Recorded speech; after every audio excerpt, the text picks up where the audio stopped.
Okay, yeah. Are we back? We're back. Such good tech. Video stress test. We'll measure the average frame rate. Sure. Let's see. What is this? Commentary mode is currently off. Half-Life 2 Lost Coast includes audio commentary spoken by members of the Valve development team. Okay. Yeah, turn it on.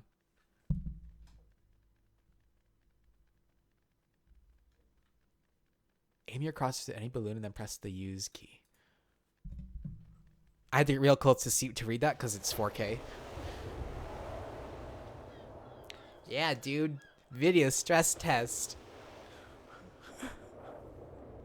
Look at this HDR. Woo! And before this one actually kills your monitor beyond repair. I hope not. Oh, what's this? We got an old man walking the bridge. Yep. Hello. Oh man, look at this realistic like water shimmering. It's so great. Here, now let me just unlock this gate for you. Oh, thank you. Thank you.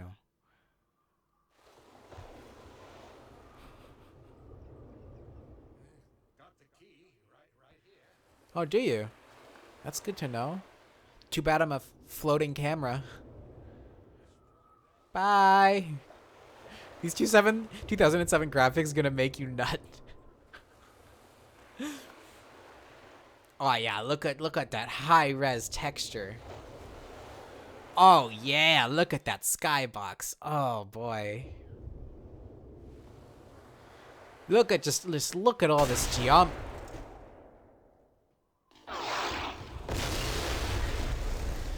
Just look at all this geometry. How will we ever process this? To be honest, this looks like a Counter-Strike map. If I'm being honest. Maybe it is a Counter-Strike map.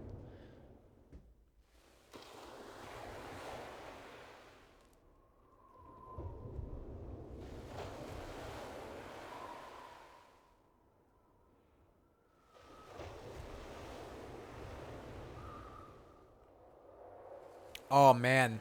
Oh, we saw through the window. Look at that fucking technology. Wow. Do you have to be so loud, though? Oh, those smoke effects? Oh, yeah. This is literally like a straight-up copy of the benchmarking tool you used to break in new systems. Oh, okay. Your average frame rate during the stress test was 279.18 frames per second. By choosing to upload your data, you will be sending information about the type and speed of your CPU, amount of RAM, and the video hardware this test was run on. Yeah, dude. Take my results, Valve. I'm sure that'll help you make Half-Life 2 Episode 3.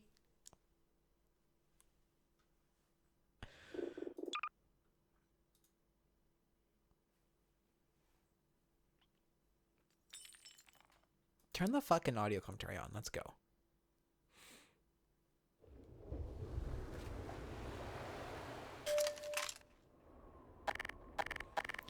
All right. Hi, this is Gabe Newell, and welcome to the Lost Coast.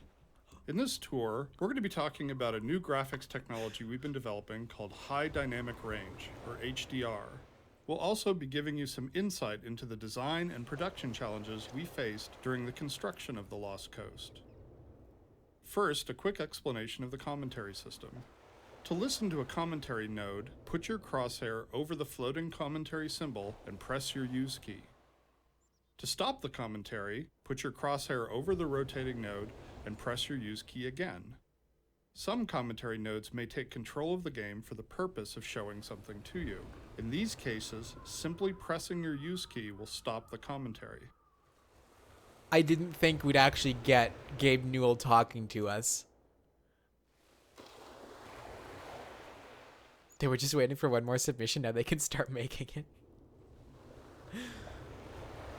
Oh dear. With conventional rendering, seen here on the left, if something on the screen is 20% reflective, like the wet sand, then the maximum reflected brightness can only be 20% of the maximum brightness of your monitor. HDR's more accurate simulation of light ensures that the sun's reflection on this wet sand appears as it would in the real world, which could potentially use 100% of the maximum monitor brightness. HDR uses bloom to simulate light that is beyond 100% of a monitor's maximum brightness. This sand looks exactly like it would look in real life. Exactly on point. Daddy Newell, can you press your use key on me? Oh no.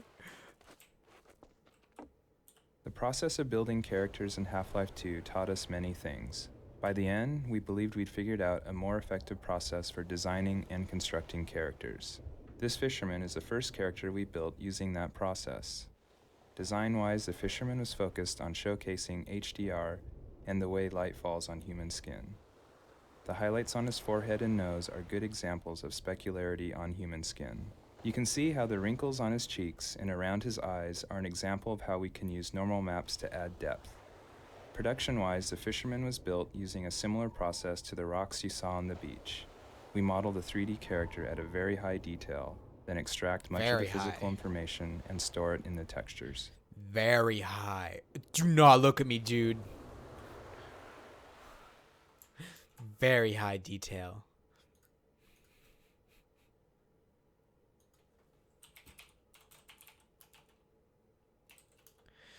Yeah, no, I gotta update the game we're playing. We're playing Lost Coast right now.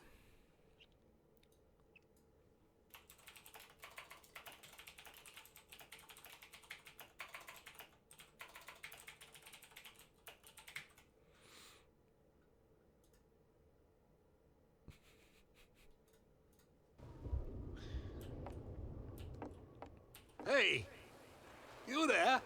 You don't have to shout. Wait a minute now, aren't you? You are. You're that scientist chap, Friedman, Fishman, am I right? You must be here to take on the Combine. Not sure what one man can do, but no other reason to visit St. Olga at Dude, a I'm a time mass like this. murderer. I'll take you to where they made their base, or as far as I can, at any rate. Yes, it's me, Gordon Frischman. His hand is bigger than his face. You're not wrong. Look at this animation complexity. Water presents us with a lot of rendering challenges. In fact, we have to render the scene 3 times. Once for the refraction of what's under the water, once for the reflection of everything above the water, and once from the player's view. You can see the reflection and refraction scenes in the 2 small windows on screen. In the refraction, we calculate per pixel how much water you're looking through to do a volumetric underwater fog to simulate particulate matter. For our full HDR solution, we had to go through the entire engine and modify every bit of code that calculated light and color. For example, these water reflection and refraction renderings had to be improved to support the full range of contrast values.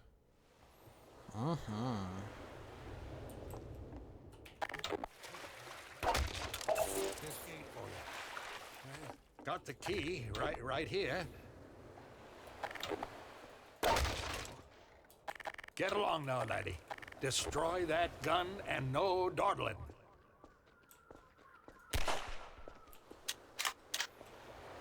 You understood exactly 4 of those words?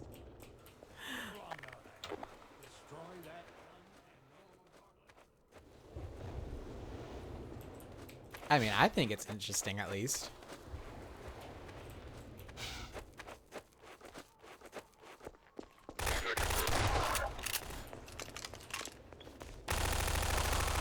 Good AI. Good AI. Jeez, did these guys get like a much worse shot all of a sudden?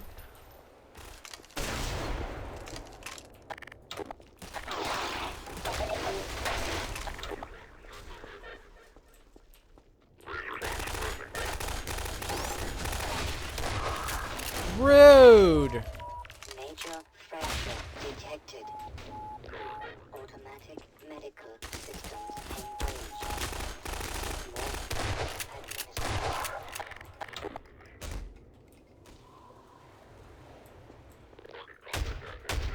Don't run away from me.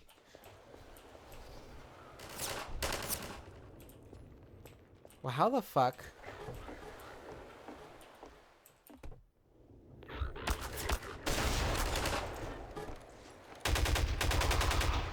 You haven't been taught 3D graphics at uni yet? What the fuck is specularity? I ain't know what a volumetric fog is.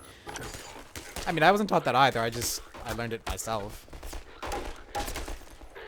How do I... Again, with the level design, where am I going now after these stairs are destroyed? Was I just supposed to be able to make it? Like...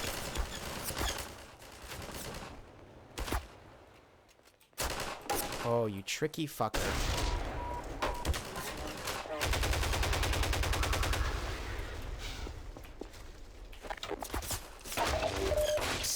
The area you're currently entering is called the Cliffside Arena. We were particularly happy with the vertical cliffside in Half-Life 1 and regretted that we didn't iterate further on that concept in Half-Life 2. Vertical space allows us to force the player to deal with threats from above and below. We find that players focus their view on the direction they're traveling, so by using a cliffside and having the player ascend it, we ensure that the player will look up and be prepared for enemies. If the player's path was to move past the bottom of the cliffside, it would be unlikely he would notice soldiers rappelling down from above. And dying from unknown threats never feels fair, and certainly isn't fun. Okay, dude.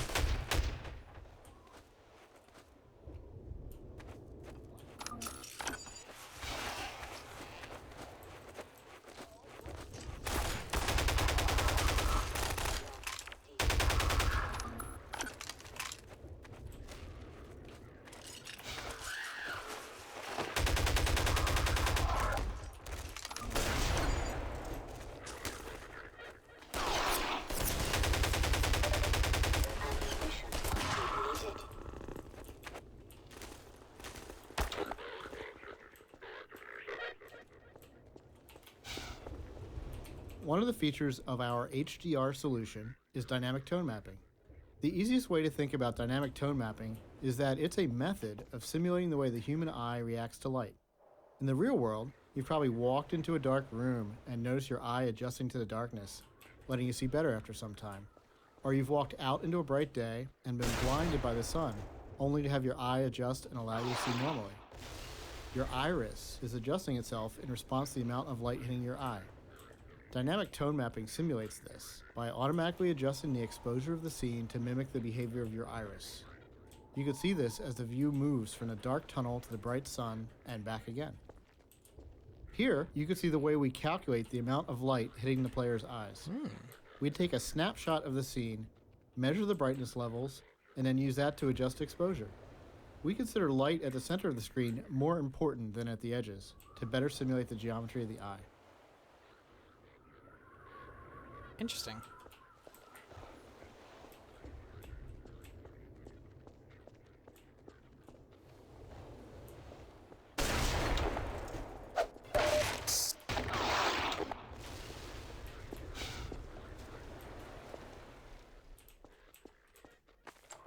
The courtyard in front of you is a space we call an arena. Arenas are built to hold the player for a period of time and usually contain combat or some other challenge. They often have multiple entry points for enemies, along with a gate of some kind to prevent the player moving on until the challenge has been completed. In this case, the arena is free of enemies until the player solves a puzzle and triggers an alarm. This is a method that allows the player to explore the arena and get a sense of its space before being forced to fight in it. It adds a sense of uneasiness to the player who's expecting to be attacked now that they've reached the goal set for them at the start of the map. The break in the action here is also a crucial part of the level's pacing. It allows the player to recover and explore the world a little after being attacked on the way up the cliffside.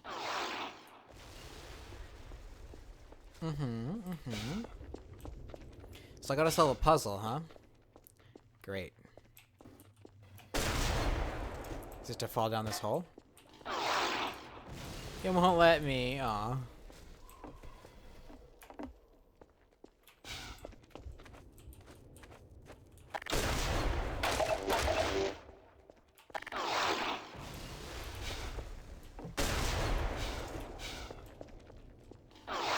The source engine supports a wide variety of shaders. The refraction shader on the window here requires us to copy the scene to a texture, refract it, and then apply it to the Windows surface. To fully support HDR, every shader in the engine needed to be updated. So this refraction shader was improved to support the full range of contrast. If you viewed the sun through this window, it would be refracted correctly. In other words, we designed levels like dicks. I mean, the concept is right. Whether that's always... it always executes properly well or not is debatable. Because depending on how outside of the box the puzzle is, it can severely disrupt the pace more than they'd like, especially with like this background artillery strikes going on, like gives you a sense of urgency where it's like, okay, now take your time to solve this puzzle, and if you can't get it like that, well then the pacing actually tanks a lot, right? Because you're spending way too long trying to solve something. Like, remember the time, because this fence reminds me, remember that time when I was driving the water boat and then we got to that facility where I needed to open the doors, but the mechanism, the button to open it was broken for whatever reason? And I spent like a good 10 minutes, 10-15 minutes just running around in circles being like, what the hell do I have to do to get this door open? And the solution is to shoot a random barrel near the side of this fence to get something to fall to open the gate. Like, come on now. Like, that really disrupted the pacing of we're driving really fast on this bike thing and getting away from the enemy, right? So it's...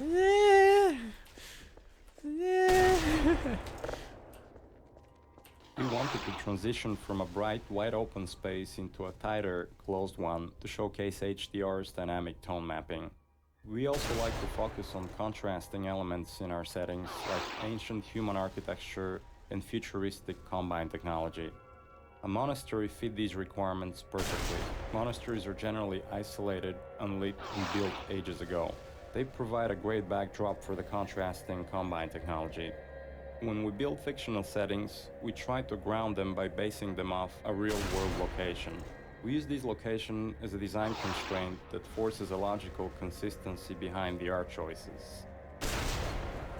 You remember that? Some guy came in and said your face cam was too small and then immediately left? That was the episode, yep.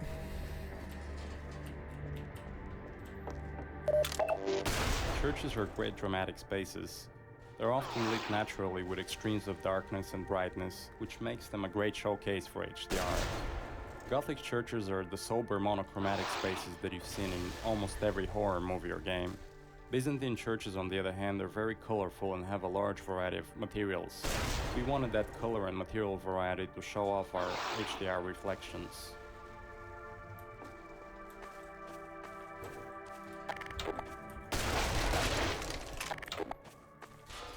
Our games are filled with things we call gates, which are essentially just challenges that the player must overcome to drive the experience forward.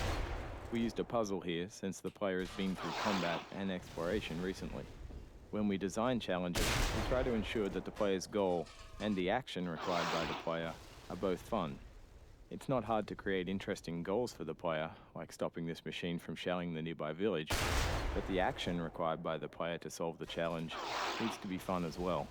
So instead of something menial, such as hitting an off switch, the player gets to use physics to jam the gun's mechanism and cause it to break.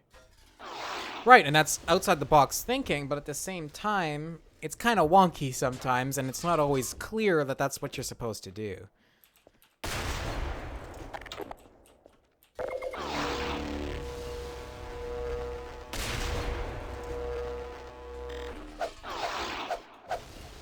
Okay, so I'm trying to jam this with physics. So again, look, I even know what I'm supposed to do now. Now let's see how long it takes me to actually figure out how to actually accomplish it.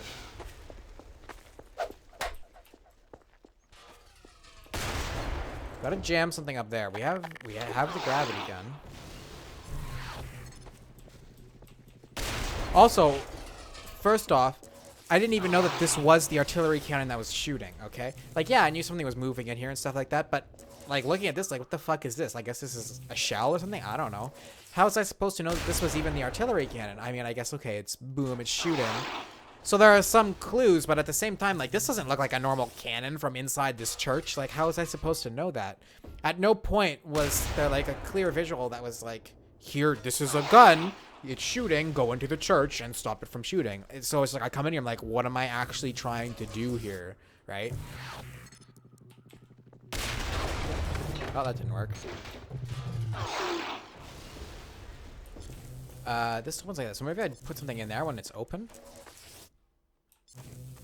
It's candlestick. Yeah.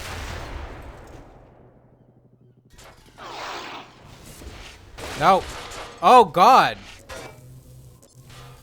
Oh. Well, I didn't know I could take that off. Sleep. Like, how's I supposed to know that? Because it's not like everything in the world is interactable like that either, so I can't just assume that that's what it's going to be. So it's hard to tell, to read the level and be like, oh yeah, that panel obviously comes off. Like, no, it's not obvious.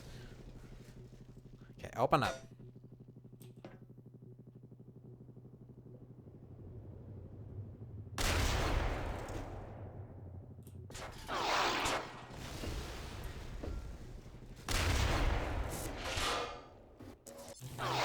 Did I do it?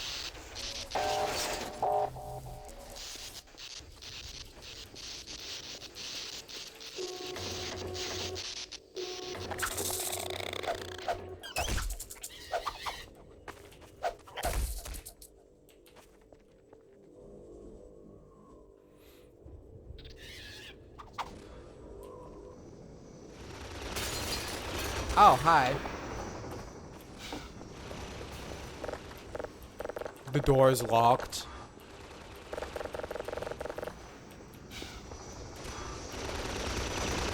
So I'm supposed to fight it through a fucking little window?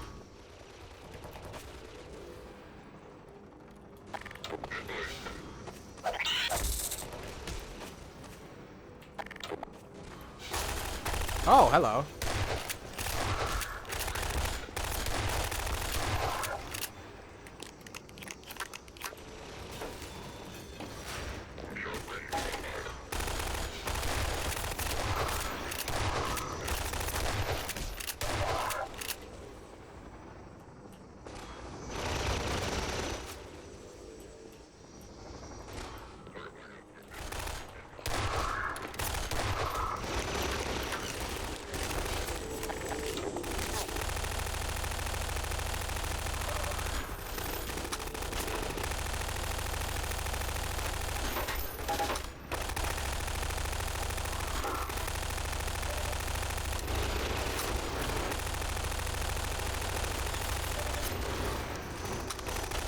The enemy guns in this demo do way less damage than they did in the actual game.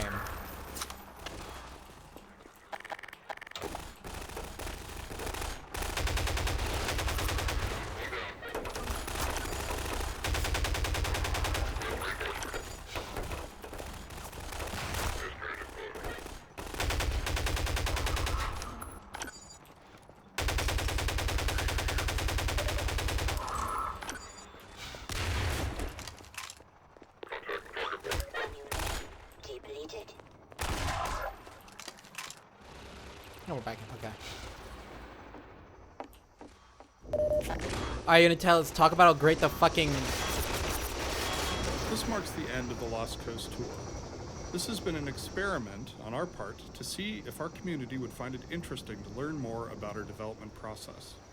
As always, we're interested in your feedback. I can be reached at gaben, G-A-B-E-N, at valvesoftware.com. If people like this, we'll keep producing this kind of content for all of our games going forward. Thanks for listening. Email him! Where's Half-Life 3, Gabe?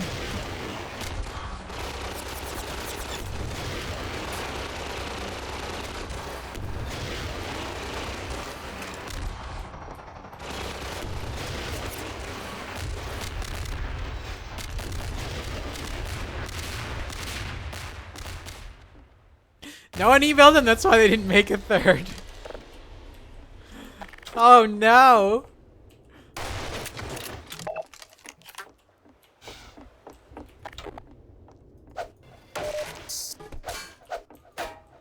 So it's just is this just the end?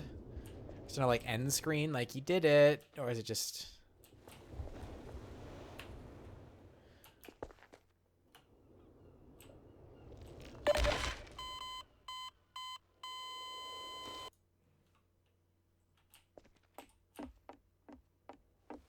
I don't think there's anywhere to go here, so I guess this is just it.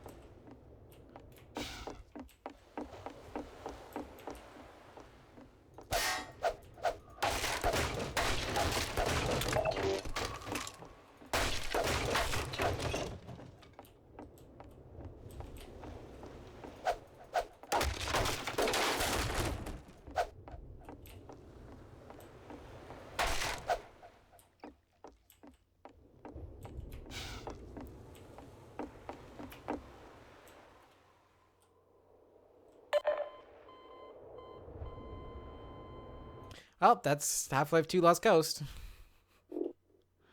The end.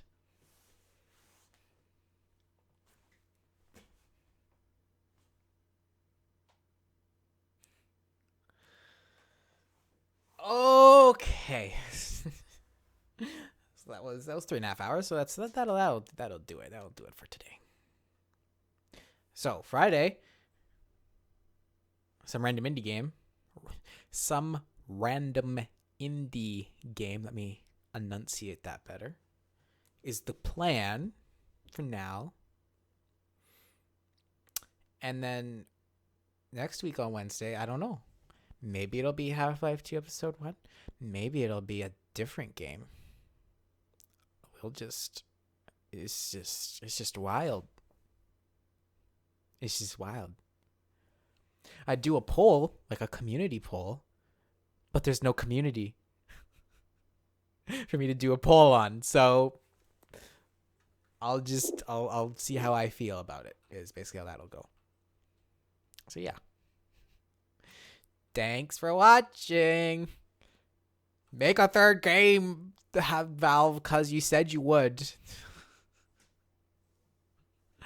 Rip, I know. Rip, it's very sad. It's very sad. Okay, goodbye.